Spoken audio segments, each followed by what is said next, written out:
Good morning, my name is Jess and I'm stealing Ian's phone today. I'm his big sister, for those of you who don't know, and he's a little preoccupied today.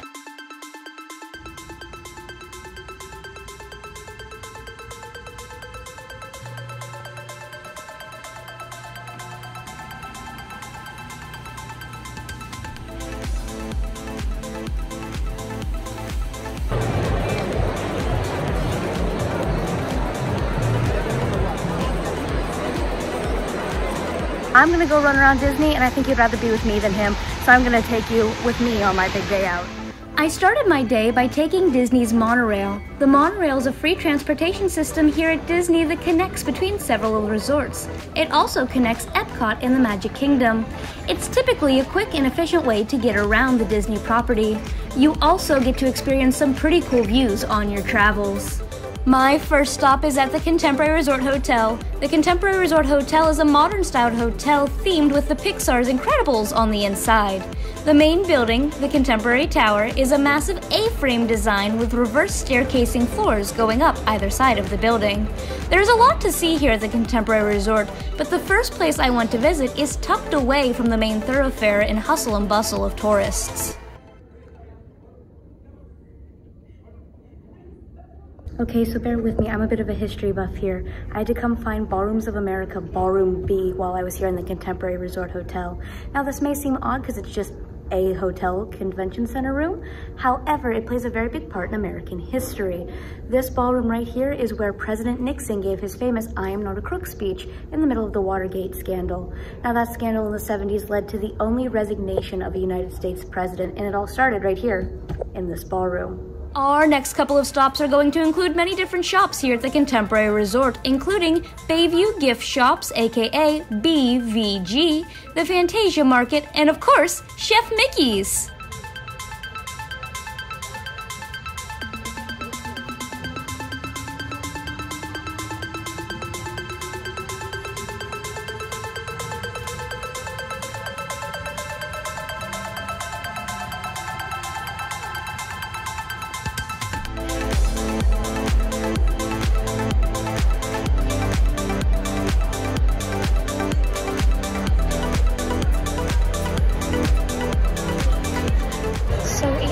Talks about it, but he collects pins, and if you didn't know, each resort actually has its own unique pin. Contemporary Resort, I've noticed, is kind of cool because we have this one here that's the 50th anniversary pin. Then way over on the other side there's actually a different one, which I'll show you in a minute, but you can find them for everything that you could possibly want. And I'm going to be looking today just because I'm always looking for them for Ian.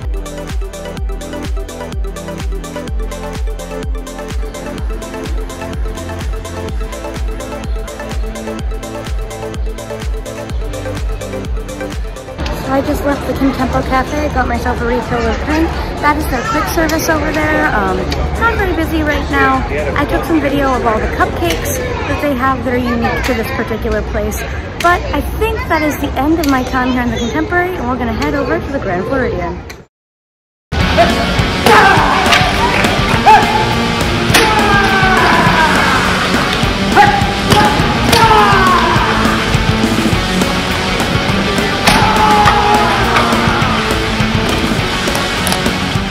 My next stop on the monorail loop is the Grand Floridian. It is a Victorian-themed resort with a hint of Mary Poppins sprinkled throughout.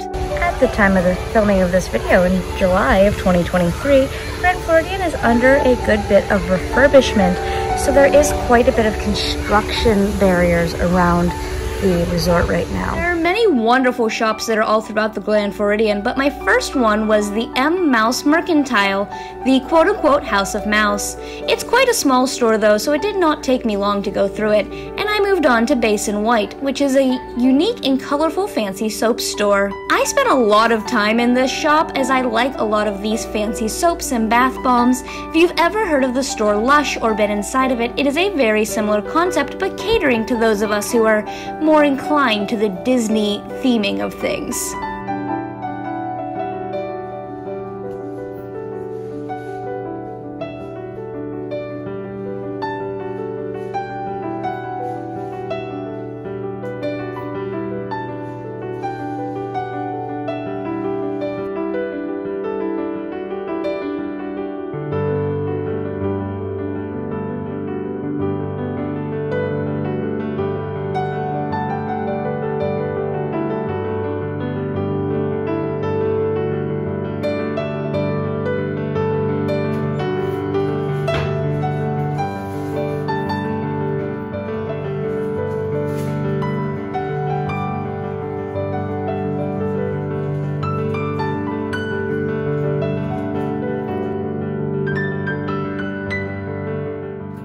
One unique feature of this store is that you can make your own soap and your own candle. Along with your own creations, they had something that I've only seen on TikTok and Instagram. They're soap shapers, and these soap shapers were different than some of the ones that I have seen online. These soap shapers have special lids that you put on the bottle of your soap, and when you pump it out, it creates a cute little design on your hand. I did try one, but I did not have a lot of success with it. I have been bumped back to 12, so I'm still waiting. I also stopped in the Curier's Clothers. It's a small, fancy Mickey-themed store for all of your luxury items that you would expect to find in a hotel like the Grand Floridian.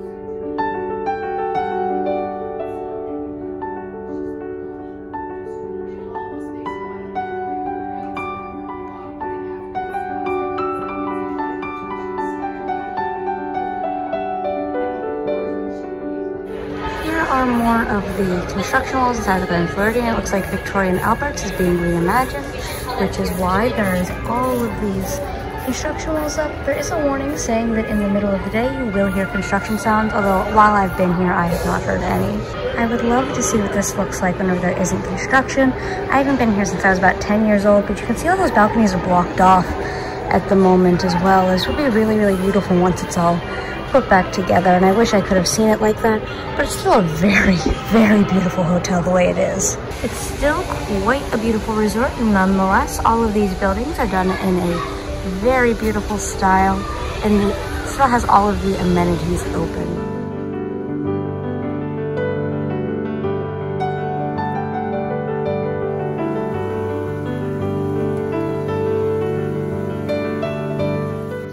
After finishing up at the Grand Floridian, I hopped back on the monorail to make my way to my final destination for this trip, the Polynesian Resort.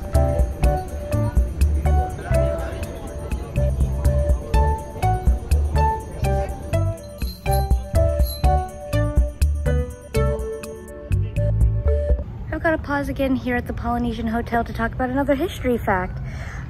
If you didn't know, the Beatles actually broke up right here in the Polynesian Resort Hotel.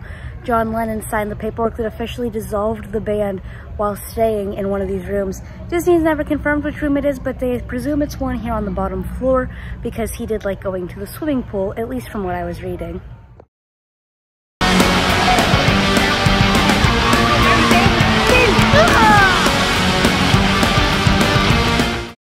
Walking around the Polynesian Resort is a breathtaking experience. The beautiful architecture matched with the colorful florals creates an atmosphere that is only found at this resort. And I grew up on Lilo and Stitch, so I was excited to see all of the little details referencing the pair of them. And it's nice to see how they've added Moana into this resort in more recent years.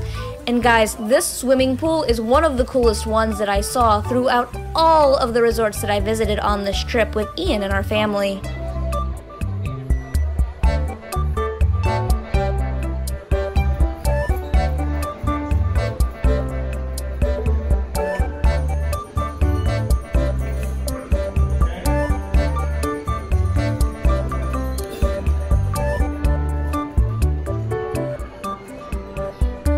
Heading inside, I had one thought, and that was that I wanted a drink.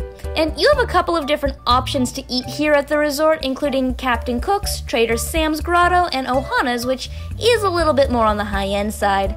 Trader Sam's was closed, unfortunately, when I got there. That was where I intended to go, but I was there in the morning until about lunchtime, and Trader Sam's doesn't open until after 3 p.m. But I ended up getting something from Pineapple Lani. This is a rum floater with Dole Whip in it, so I'm going to take my shot here and pour it in. And now I have myself an alcoholic Dole Whip drink to enjoy while I walk around the rest of the Polynesian. With my rum floater in hand, I continued to explore the different shops at the Polynesian.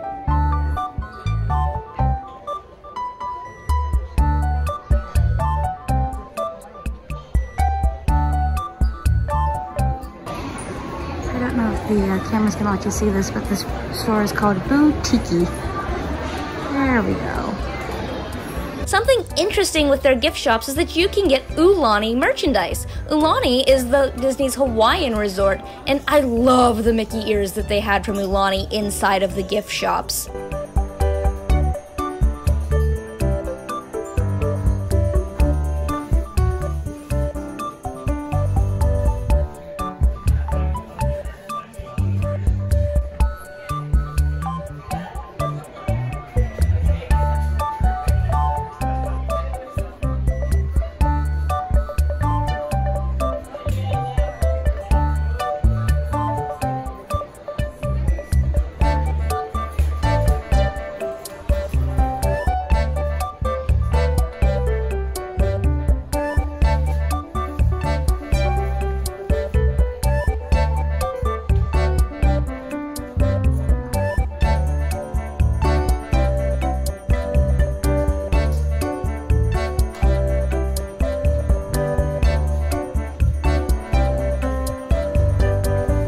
They do have a small enclosed beach on this property, and it's a little bit tucked on the side. You can't swim from it, but it gives you the feeling of being at a relaxing beach. Alright guys, so that is going to be the end of this video. I hope you all enjoyed it. You'll be seeing a lot of me. I at least hope so. Oh, wait. Hang on, I gotta go. Hey, get back here.